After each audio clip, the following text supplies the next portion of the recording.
two young black sisters had done everything right. Their tickets were valid. Their bags were checked. Their flight was minutes from departure. But as passengers streamed past them, they were suddenly stopped at the gate and told they couldn't board. No clear explanation. No mistake they could understand. Just embarrassed stares, growing confusion, and a feeling they knew all too well. What happened next turned an ordinary travel day into a nightmare. Stranded, humiliated, and treated like they didn't belong, the twins made one desperate phone call. Within hours, executives were scrambling, employees were panicking, and an entire airline was facing questions nobody wanted to answer. Because the people judging those girls had no idea who was about to pick up the phone. And by the time they found out, it was already too late. It was supposed to be one of the happiest weekends of the year. 14-year-old twins Maya and Mia Carter had been counting down the days for months. Bright, hardworking, and inseparable, the sisters shared almost everything, from school projects and basketball practice to dreams about the future. They lived with their parents in a quiet suburban neighborhood where life was comfortable but grounded. Despite coming from a successful family, their parents had always taught them the importance of humility, kindness, and hard work. Most people who met the girls never guessed who their father was. To the public, David Carter was a respected CEO whose company employed thousands of people across the country. His name occasionally appeared in business magazines and television interviews, but inside the Carter household, he was simply Dad. He attended school events when he could, helped with homework, and constantly reminded his daughters that character mattered more than status. That lesson had stayed with them. The twins had grown up understanding that respect wasn't something guaranteed by money, titles, or success. Their parents often spoke about treating people with dignity, no matter where they came from. But they also knew another reality, one their parents had quietly prepared them for since childhood. Sometimes people would judge them before getting to know them. Sometimes assumptions would be made based on nothing more than the color of their skin. The girls had experienced small moments before, strange looks in expensive stores, teachers who seemed surprised when they earned top grades, people assuming they didn't belong in certain places. None of it was enough to define their lives, but it was enough to leave memories that lingered. Still, Maya and Mia refused to let those experiences make them bitter. On the morning everything changed, they were excited, laughing as they rolled their suitcases through one of the busiest airports in the country. Their mother had flown ahead for a family event, while their father remained behind to finish an important business meeting. The twins were traveling alone for the first time, proud to prove they could handle the responsibility. The airport buzzed with activity around them. Families hurried toward terminals. Flight announcements echoed through crowded halls. Travelers rushed from gate to gate without paying much attention to the two smiling sisters making their way toward boarding. Everything seemed normal. Their tickets were confirmed. Their identification had been checked. Their luggage had already been cleared. There was absolutely no reason to think anything could go wrong. But somewhere inside that crowded terminal, a decision was about to be made. A decision that would leave two young girls standing alone, confused, and humiliated in front of hundreds of strangers. And before the day was over, that decision would trigger consequences nobody at the airport could have imagined. The boarding announcement echoed through the terminal as passengers began forming a line near the gate. Maya and Mia exchanged excited smiles and grabbed their carry-on bags. Everything had gone smoothly so far. Their first trip without their parents was almost complete. They joined the line and waited patiently. One by one, passengers scanned their boarding passes and walked onto the aircraft. Families, business travelers, and tourists passed through without any issues. The twins stepped forward when their turn arrived, handing over their documents with confident smiles. First, nothing seemed unusual. The airline employee scanned Maya's boarding pass, then Mia's. A strange expression crossed the employee's face. The smile disappeared. For a moment, the woman stared at her computer screen before looking back at the girls. Then she called another employee over. The twins exchanged confused glances. A few seconds later, a second employee arrived, then a third. People in line began watching. The employees whispered among themselves while repeatedly looking at the sisters. Maya felt her stomach tighten. Something was wrong. Very wrong. Minutes passed. No explanation came. Passengers who had been standing behind the girls were suddenly allowed to board ahead of them. The line continued moving while Maya and Mia remained standing near the counter, feeling dozens of eyes fixed on them. Finally, one of the employees informed them that they could not board the flight. The words didn't make sense. Their tickets were valid. Their identification had already been approved. Their luggage had been checked. Everything had been confirmed hours earlier. Yet somehow they were being told they couldn't get on the plane. The sisters calmly asked what the problem was. No clear answer came. Only vague statements. More delays. More uncomfortable stares. The longer it continued, the more humiliating it became. Passengers nearby started whispering among themselves. Some assumed the girls had done something wrong. Others looked at them with suspicion. A few openly stared as if they were witnessing some kind of security incident. Maya felt her face growing hot. Mia fought back tears. Neither girl understood why they were being treated like this. Then things became worse. Another employee arrived and escorted the twins away from the boarding area. Not privately, not respectfully, in full view of hundreds of travelers. The girls walked through the terminal surrounded by airline staff while confused passengers watched from every direction. The scene felt less like customer service and more like public humiliation. People pulled out phones.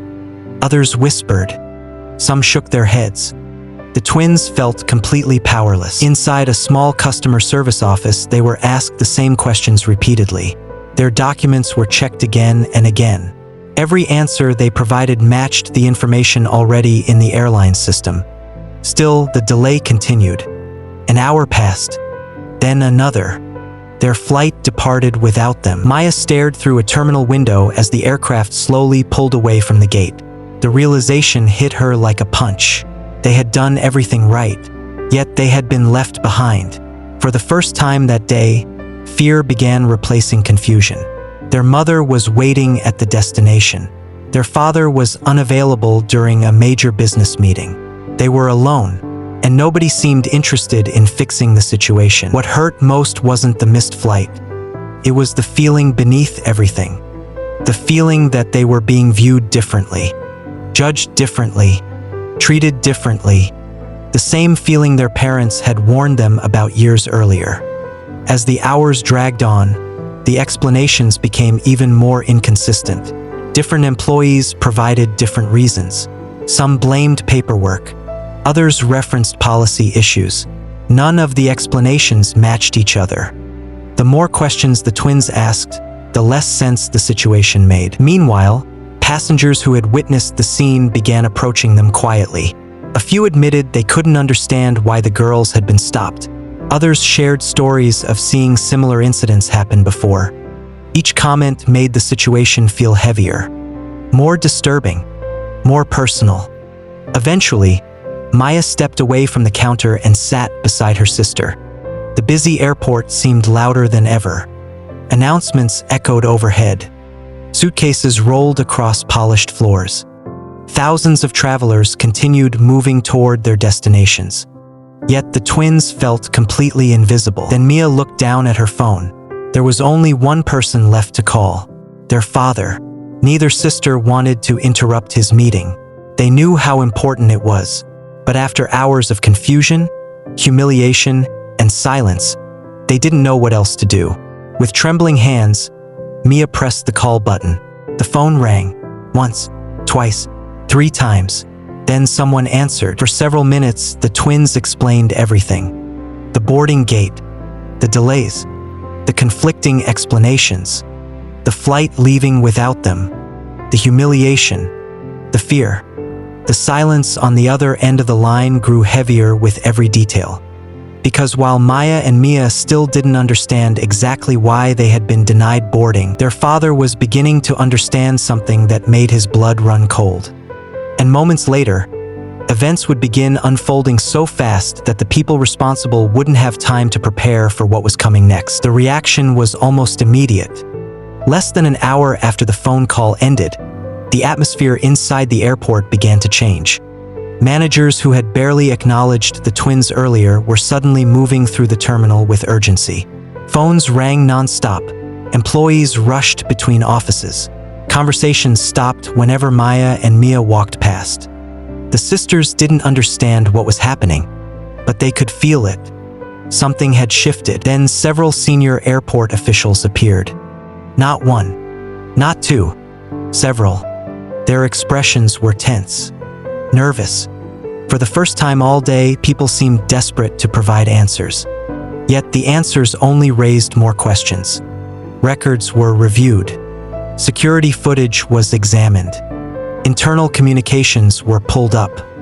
And with every new discovery, the situation became harder to explain away. The truth was beginning to surface. The twins had never violated any policy.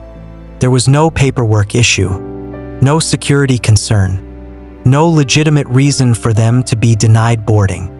The evidence pointed toward something far more disturbing.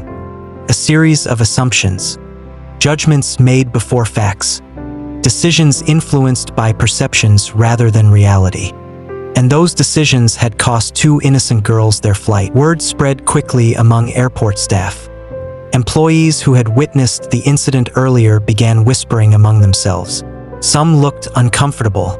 Others avoided eye contact entirely. Meanwhile, Maya and Mia sat quietly near the customer service area. Exhausted, confused, emotionally drained. Hours of humiliation weighed heavily on them. They had entered the airport feeling excited and independent.